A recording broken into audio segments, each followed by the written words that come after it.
Hey, good evening, everybody. Today I'm going to show you how to remove the processor cooling fan. My processor stopped working, so I got a new Intel CPU cooling fan, which is called the heat sink plus the paste.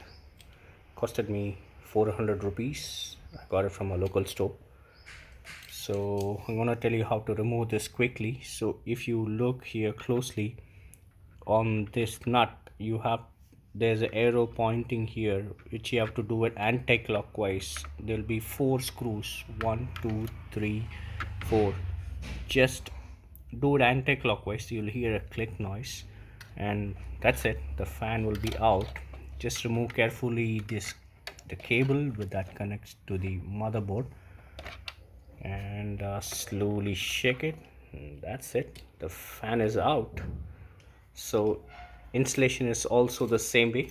uh, Point it facing the cable facing the motherboard. I think you should be able to connect it easily. That's it, and see you in next video. Thank you.